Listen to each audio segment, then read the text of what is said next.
l'ambassade de Belgique puisse me donner le visa et venir ici. Et j'ai eu mon visa juste le jour de mon départ. Et c'était incroyable. Quand on va venir assister à un grand forum sur la migration et que le visa pose problème, cela démontre la gravité de ces problèmes migratoires. Donc voilà comment l'Afrique a été partagée. Et malheureusement, dans toutes nos constitutions, on parle de l'intangibilité des frontières. C'est-à-dire, on garde les frontières de la colonisation. Alors que ce sont des frontières qui nous posent de sérieux problèmes.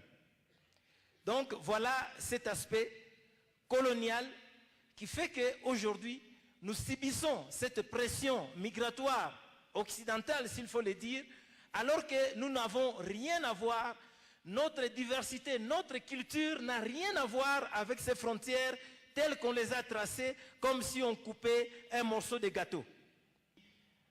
Non, les Africains, ils sont pauvres. Les Africains, ils sont malheureux. Les Africains, ils vont tous les jours en Europe. Mais on ne pose pas la question, pourquoi les Africains partent?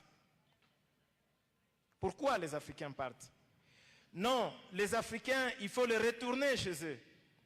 Il faut les chasser de l'Europe. Ils sont sans papier.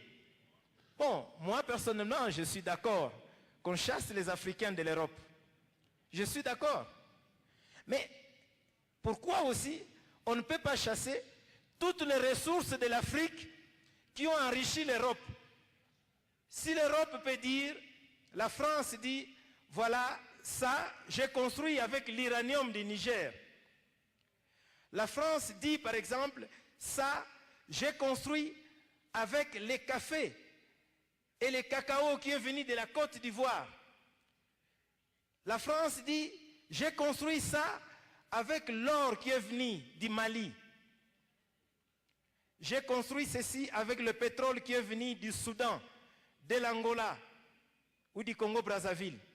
Alors la France décide, ou l'Union européenne dit, bon, voilà mes chers Africains, je vous remets toute votre richesse.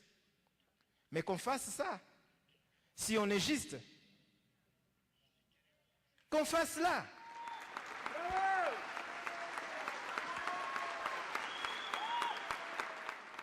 En Afrique, on a besoin de tous ceux qui ont des têtes, des bons techniciens, des médecins, des infirmiers.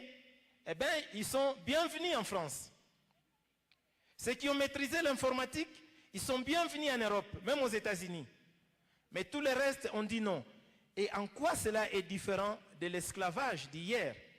Malheureusement, on continue à violer les femmes, on continue à piller tous les minerais pour aller faire le coltan. Donc la guerre dans beaucoup de pays d'Afrique, ce que je voulais dire ici, ce n'est pas un problème des Africains seulement, mais c'est un problème du capitalisme qui veut piller les ressources naturelles.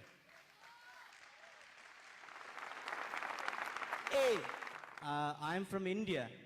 I appreciate what Mr. Victor said. It's exactly the same thing that's going on in India as well.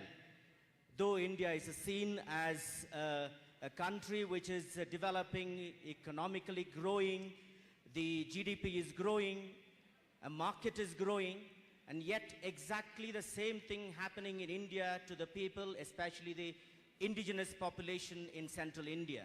What we should do as the developing nations are people who are oppressed. Qu'est-ce que nous devons faire? Mais nous dites que nous sommes des intellectuels.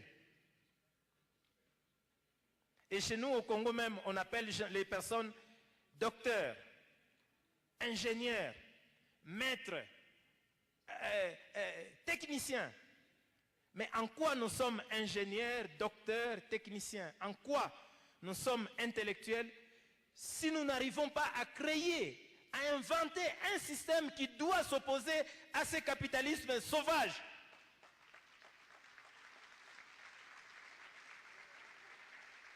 Voilà le travail que nous devons faire. Ça fait des larmes aux yeux quand on en parle. Mais passons à l'action. On a fait beaucoup de discours. Est-ce qu'on continuera à faire des discours sans action.